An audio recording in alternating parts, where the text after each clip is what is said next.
Hi, this is Lisa and welcome to Crafting with Lisa. Today I'm going to be doing a fall card with a Halloween theme, and the stamps that I'm going to be using are from CC Design Stamps, and I am using the Misty as well.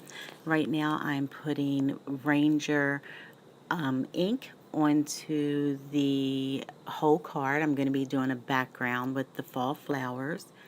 And what I'm going to do is add embossing powder to this while it's still wet. And just one note, if you're going to be doing this, make sure you have a big piece of paper to do this on so that you don't waste any of your embossing powder like I did here.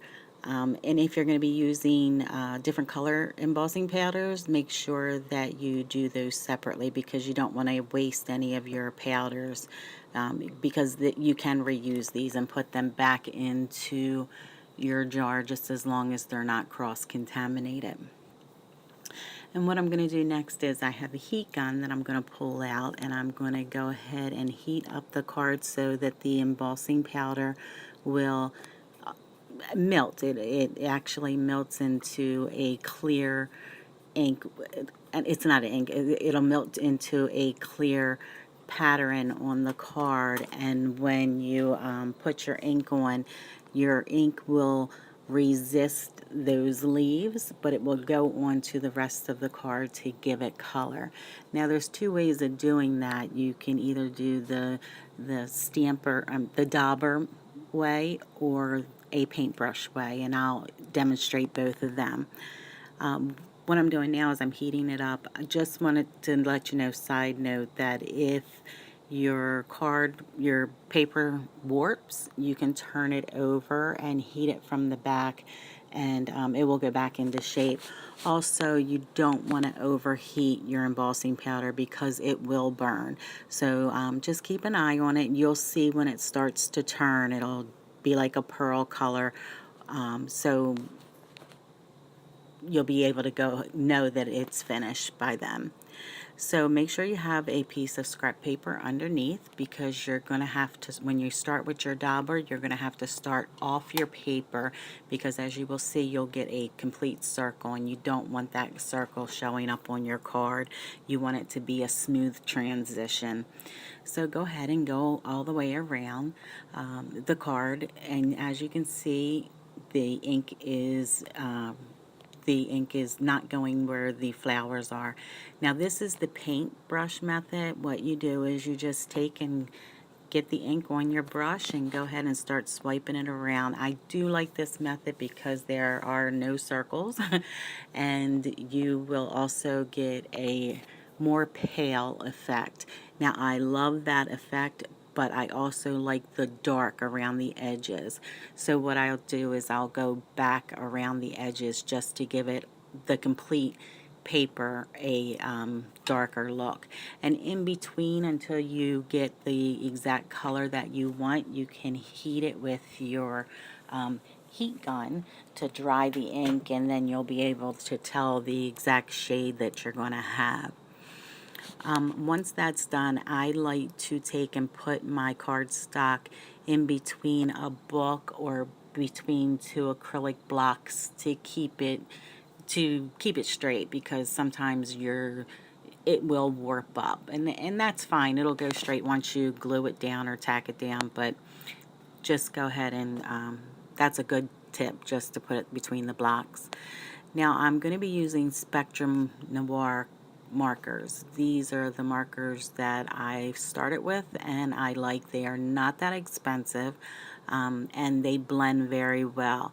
Now the Copics, I like the fact that they have a brush tip pen, but they are a little bit expensive, so that's why I just stayed with the Spectrum Noir. It's what I've learned with, and the shading, I've gotten to where I've got that down.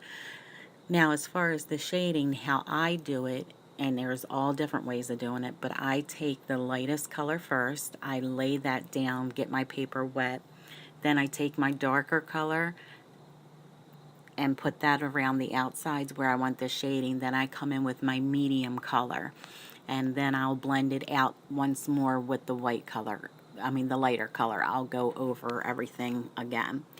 Now, one tip that I did not do in the video, and I usually do, is I usually put a paper towel underneath what I'm coloring, and that's so that the ink has something to hold on to, especially if I have to use the clear blender to take some of it off. It pushes it through the paper onto the paper towel, so or paper. But I like to make sure I do that. Also, I when you're first starting with Spectrum Noir markers, until you get used to it, you might want to start a little, when you're coloring, pull your first colorings away from the line a little bit so you can see how much it'll bleed out, because sometimes it will bleed out over the line. Now, if you're just doing something small like this and you're going to cut it out, it doesn't matter if it bleeds, it's fine. But when you're doing something that's detailed and has a lot of different colors in it, you're going to want to make sure that you keep that bleed down if possible. Also, make sure you're using a smooth cardstock. If you're using a regular cardstock, it can mess up your nibs, and it'll actually crumble the paper, or pull, it's like, it would be like if you erase something too much. It'll do that to the paper. It'll pull the paper up. Now, as far as doing the skin tones, a lot of people have problems with blending those. Now, the skin tones that I usually use, I use the FS1, the FS3, the FS4, the TN1, and the CR2. And what I do is I start with the TN1, then I'll go to the FS1, then the FS3 and 4 will be for the darker shaded areas, and then this CR2 will be for the cheeks. Now, if you make those cheeks a little too rosy, you can go back over it with the TN1 again, and that'll lighten that up some. But I like the rosy cheeks, even though I did go over it here just to pull it back a little bit. It was a little too much. Now, like I said, with the coloring, you if you've got the dies to go ahead and make the cut, that's fine. Me, myself, I like the dies, but I also really love fussy cutting the project. I like cutting it out, and yeah, I don't know, it's just relaxing for me. And what I do when I'm finished cutting it out is I will actually take a black recollection marker, and I will go all around the sides and make sure that that is, colored, well, not colored, but I go around the sides to make sure that it's black around the sides, and that I didn't miss any of, in case I cut through some of the lines, I'll go in and draw those in, and that just gives it a complete finish. It just looks complete to me. It's almost like sewing a top stitch. It just gives it a complete look, which I really like. But like I said, just make sure you're using the correct paper, and put the paper underneath for you to have something there, and you should be fine. They're very easy to blend, and they are not that expensive to try. So I cannot remember how much is in the whole set, but it's a good amount. But you can always get a good deal, like on HSN, you can get a whole set. Also, I am doing the pumpkin right now, and I'm trying to add a little bit of the brown or dark orange color. And at first it doesn't look like it's going to blend correctly. That's just because the paper's still wet. Give it a little bit of time to dry, and you'll get your ending color for sure after it dries. In the beginning, it looks like it's, sometimes I surprise myself. Sometimes it looks like I really messed it up, but once it dries, it looks really good. You just have to know when to stop.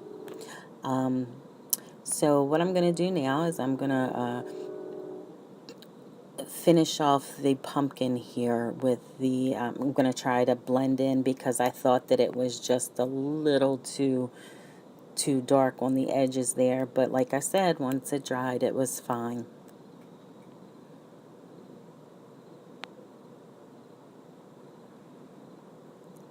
Now I'm going to go ahead and start my fussy cutting, and it doesn't take too long to fussy cut. It's pretty quick and I enjoy it. And right now I'm just going to go ahead and take that recollection marker and go around the edges there and make sure that's all the white is covered. And then down the bottom there I did actually cut off one of the lines, so what I'll do is go ahead and draw that in once I'm finished going around the outside of the little girl. And isn't she so cute? She is just so adorable. I love her.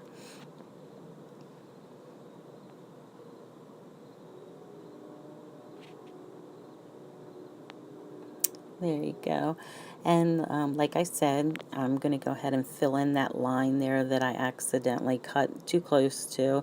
I like to have that definition in there. And I went ahead and darkened up the eyes on the pumpkin as well.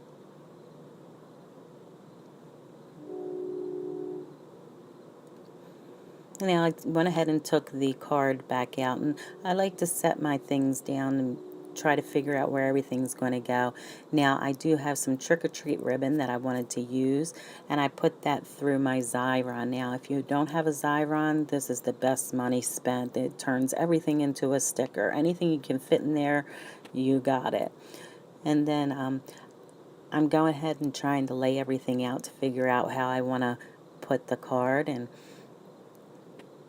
lastly, I have these pearls that I'm going to go ahead and color like an orangish color with my aqua markers. You can color on anything with these and it won't come off. You can color ribbon, buttons, anything, and it makes it great because it matches your project in the end. Now I'm going to go ahead and put 3 on. I usually try to stay with an odd number, usually 3, and I usually try to keep it in a triangle position. And I'm not sure if I was told that one time or maybe read it, but that's just something I like and I stick to. And once I have them down, I'm going to go ahead and take the orange marker again and then go ahead and put another coat on top of them. Now at the end of the video you will see a couple of pictures that I've finished, and she turned out great. And if you have any questions, please don't hesitate to leave them for me. I'll get right back to you. Thank you so much for sharing with me, and I hope you enjoyed the video. Once again, thanks so much and happy crafting.